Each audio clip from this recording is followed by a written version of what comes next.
Today is supposed to be the start of our honeymoon, right? Why did you tear up my passport? Just as we finished packing and were about to leave, my husband, in a seemingly crazy move, forcefully tore my passport. His smug face really annoyed me. Honestly, I never planned to go with him in the first place. My intention was to go with my mom.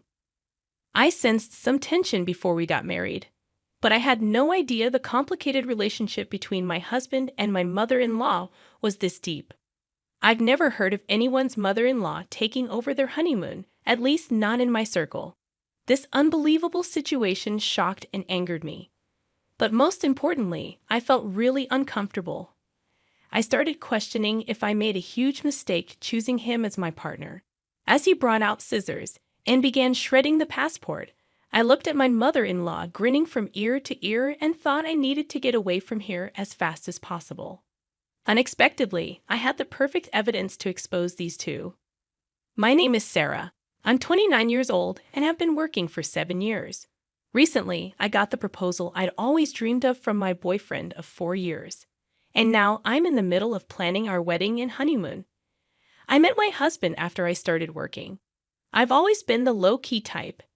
And though I had my first boyfriend in college, it seemed he lost interest in the quiet and not-so-exciting me, and we drifted apart. Years passed without me dating anyone seriously until I started working. I never imagined that out of all my colleagues, I'd be one of the first to get married. My husband was a senior at my company when I was a newbie, and he always supported me whenever I struggled with unfamiliar tasks at work. The only guy I dated in the past was a classmate, but there's something about someone 5 years older. I found my husband dependable and trustworthy. When he asked me out on our first date, I was over the moon. I still cherish the dolphin figurine we bought during our first date at the aquarium. When he said he wanted to date with marriage in mind, I felt like I was on cloud 9. We went on many dates, and he proposed to me at the same aquarium where we had our first date. Can I really be this happy? That night, I was so thrilled that I couldn't sleep, and I still remember that feeling. With my head still in the clouds, we quickly decided to visit his parents' home the following week. However, it was during this time that I began to feel uneasy about the idea of getting married. My father-in-law was very kind, but my mother-in-law seemed to disapprove of me. Hearing her say, "You could have married someone more outstanding than this plain girl," at our first meeting filled me with doubt and anxiety about our future life together. But I told myself that pre-wedding jitters are normal, right? So, I pretended that everything was fine and continued with the wedding preparations. One day, while discussing our life after marriage, both my husband and his mother assumed I would be quitting my job. Although I once admired the idea of quitting work after getting married, it didn't seem like an option for me at this point. Looking back, I realized that my ongoing anxieties about marriage stopped me from considering leaving the place where I felt most secure, my job.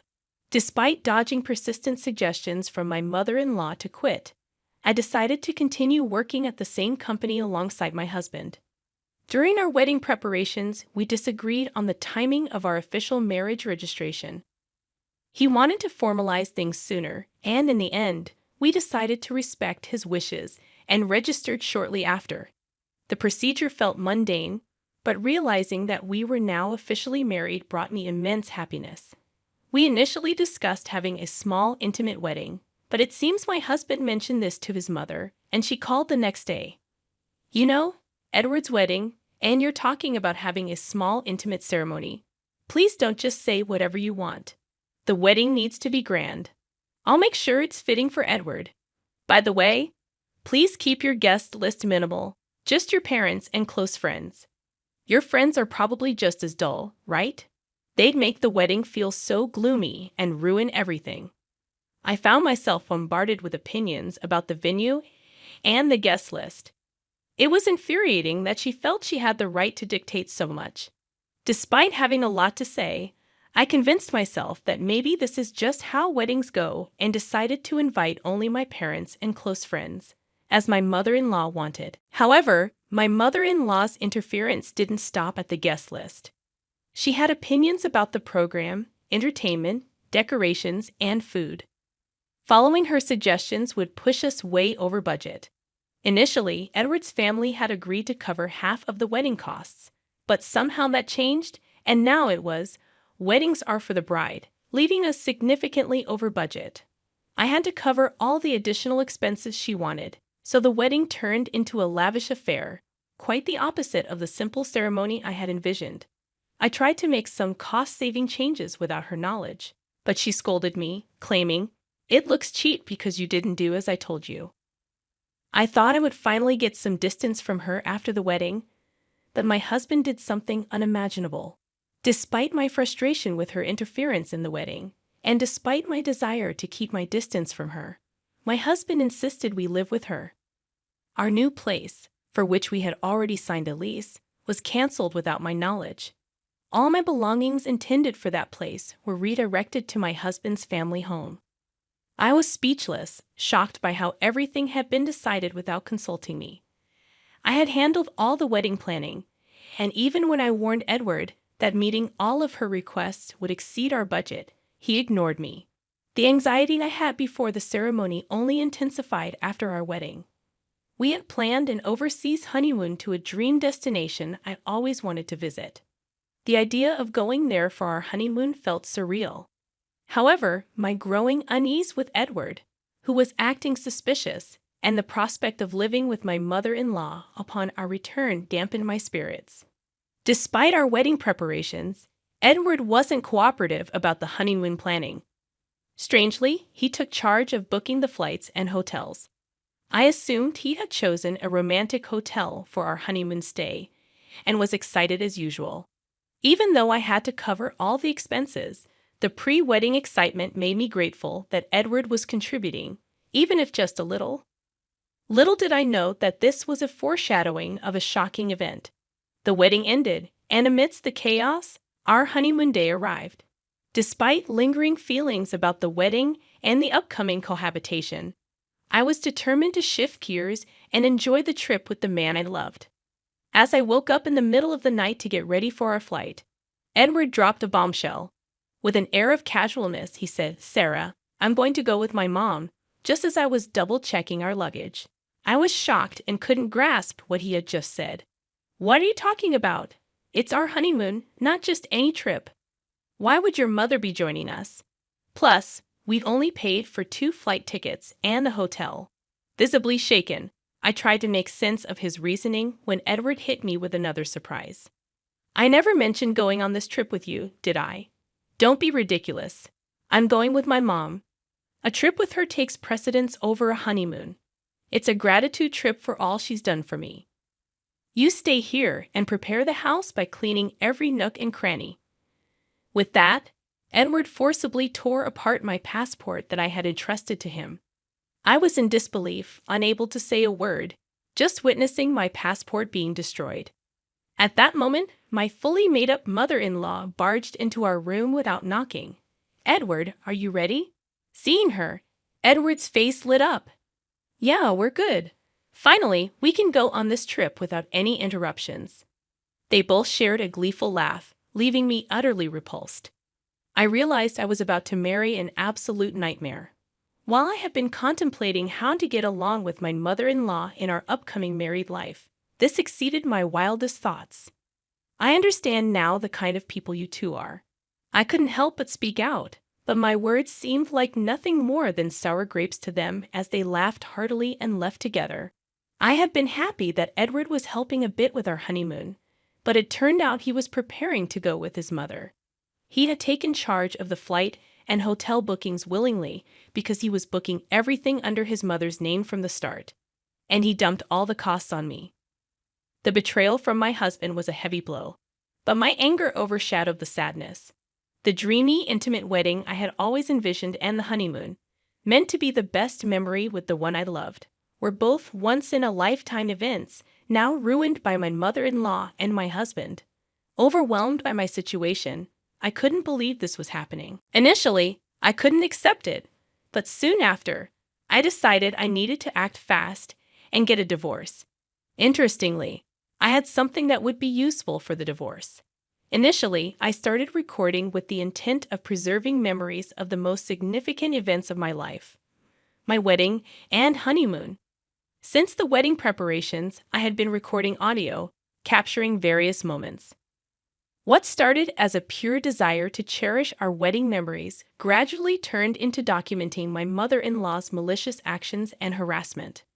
I often thought of quitting, assuming I'd probably never watch these recordings again, but it's ironic how useful they turned out to be. Just a few days ago, I had moved in and was still unpacking. Now, I began to repack my stuff. Ironically, I hadn't opened much, so packing was done in no time. I wondered if my husband and his mother were at the airport by now.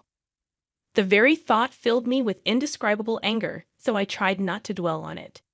Despite only being there for a few days, I wanted to erase any trace of my presence in that house, so I cleaned thoroughly. While cleaning the living room, I stumbled upon something shocking. It was evidence that my husband was embezzling money from his company. Given his position in charge of company sales, he was reporting lower earnings to the company and pocketing the difference. And apparently, his mother was in on it too. She had meticulously noted the actual sales, the amount pocketed by my husband, and even listed all the luxury bags, clothes, and shoes he had bought for her with that money. It was a significant amount. Leaving such a diary in plain sight in the living room, I really couldn't fathom what they were thinking. Discovering my husband's misdeeds, I was horrified, realizing the gravity of the situation. For a moment, I wondered if working at the same company could somehow smooth things over. But then I thought, why should I help someone who ditched me for a honeymoon with his mother? I headed to the company with evidence of embezzlement. Though they were supposed to be on their honeymoon, having both taken paid leave, my colleagues were shocked to see the very person in the office. Everyone was asking, what happened? Weren't you on your honeymoon? No longer feeling the need to hide anything, I told them that my husband and my mother-in-law had gone on the honeymoon instead, that my passport was torn up, and that I had paid for the entire honeymoon. My colleagues, superiors, and boss were shocked and angry at my husband. I expressed my gratitude to my concerned colleagues and headed towards the executive area of the company. Unbeknownst to my colleagues, husband, and mother-in-law, one of the top executives in this company is my uncle. I intentionally kept this fact hidden to avoid any perception that I got the job through connections. I applied to the company without disclosing my relation to my uncle and earned the position based on my own merit. Since my uncle doesn't handle human resources, I reached out to him before the orientation and requested that he keep our relationship confidential at work.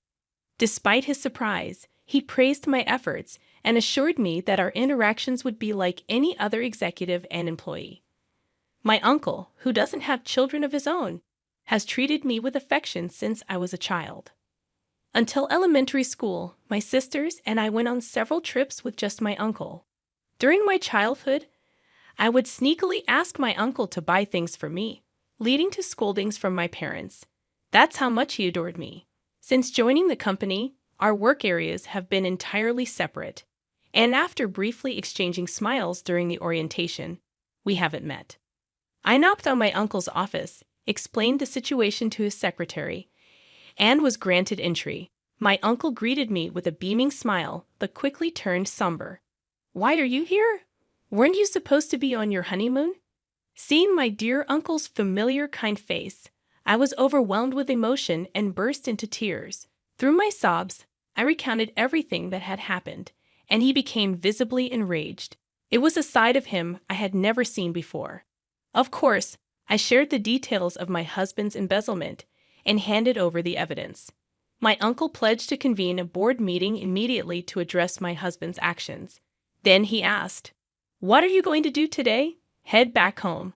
I nodded, and he said, "Well, before you do that, let's grab some good food.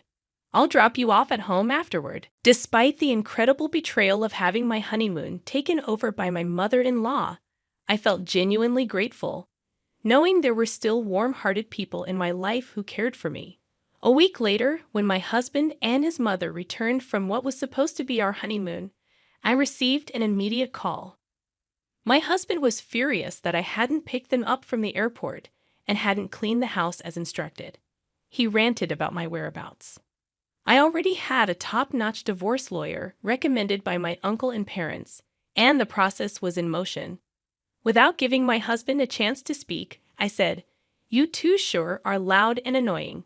I don't want to hear your voices anymore. Why would I pick up someone I'm going to divorce, and why would I follow your silly orders to clean?" He was momentarily speechless but soon resumed his ranting. "Do you think it's okay for you to say such things? I did you a favor by marrying you. If I divorce you, you'll never get remarried.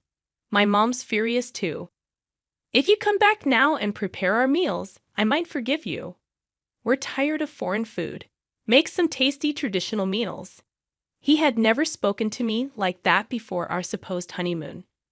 After revealing his scheme with the passport and going on a trip with his mother, his true colors had shown. It dawned on me that I had never truly seen him for who he was.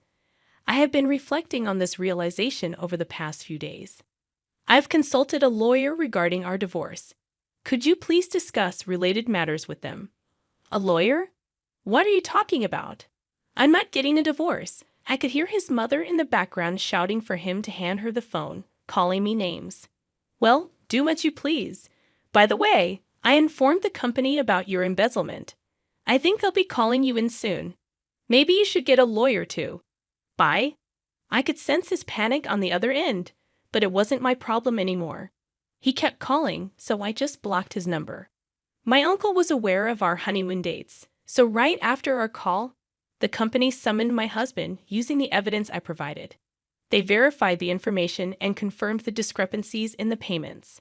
It turned out the amount my husband embezzled was enormous.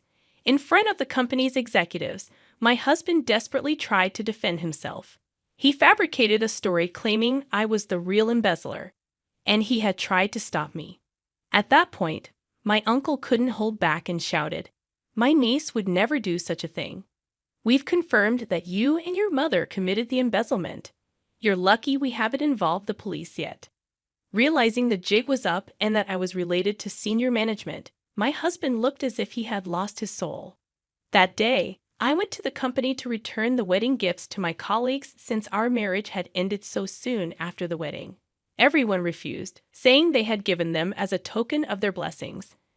While I was surrounded by this warmth, my ridiculous husband approached.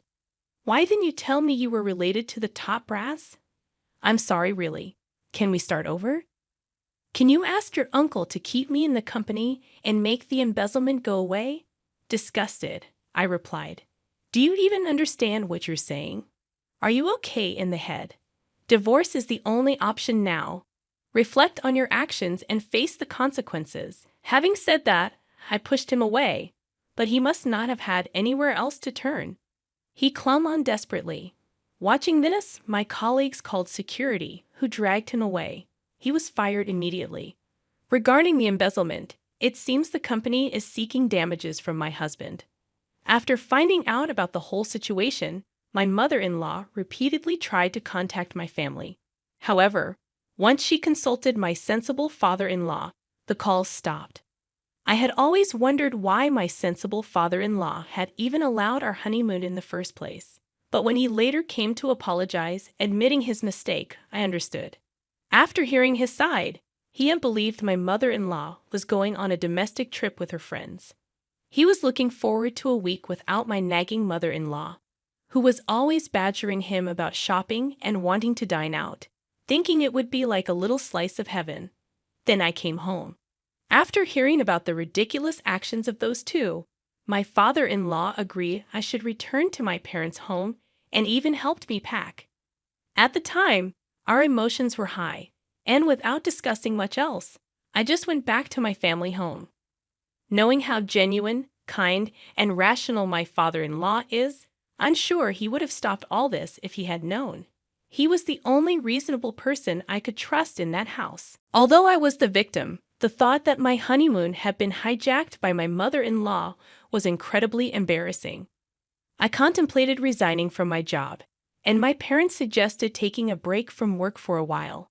However, my uncle, considering that work might serve as a distraction, discussed it with the CEO. They arranged for me to be transferred to a branch office. The divorce process with my husband went surprisingly smoothly, thanks to an excellent lawyer. Later, I discovered my father-in-law's involvement. When planning our wedding and discussing expenses, it turned out my husband had almost no savings. My in-laws, an average working-class family with my mother-in-law's wasteful spending habits, had minimal savings, as my father-in-law ruefully mentioned. Considering the short duration of our marriage, the alimony was substantial, and surprisingly, my father-in-law sold the family home to cover it. Their home was not in a city center, but in a close-knit community. On the day I was supposed to leave for our honeymoon, I returned to the family home, luggage in hand, and with neighborhood gossip in play. Rumors quickly spread. The stories grew exaggerated, making living in that area unbearable. Initially, my mother-in-law, always concerned about appearances, approved of our marriage because both my husband and I worked for prominent companies, a status symbol for her. Now, with rumors circulating due to her actions, she likely couldn't bear to live in that house. My father-in-law probably also felt responsible for covering the damages from my husband's embezzlement. While I hold nothing but disdain for both my husband and mother-in-law, I genuinely feel sorry for my father-in-law. After being fired and ordered to pay damages, coupled with my not returning as he hoped, my husband apparently suffered a mental breakdown, unable to work. He seems to be moping around in a small apartment he moved to. Seeing her beloved son so downcast, my mother-in-law also retreated, becoming reclusive. As my father-in-law told me, he was, in fact, fed up with my mother-in-law and considering divorce, not wanting to spend his later years with her. He asked if I could introduce him to the lawyer I had used. I immediately contacted my uncle, who got in touch with the lawyer. It might take some time, but I hope my father-in-law can live the life he wishes. Thanks to the intervention of the company's CEO and my uncle, I was transferred to a branch office where I'm surrounded by colleagues and superiors who have been incredibly supportive. I'm eternally grateful to my uncle. The only regret I have is missing out on the country we planned to visit for our honeymoon. Once things settle down, I hope to take a relaxed trip abroad.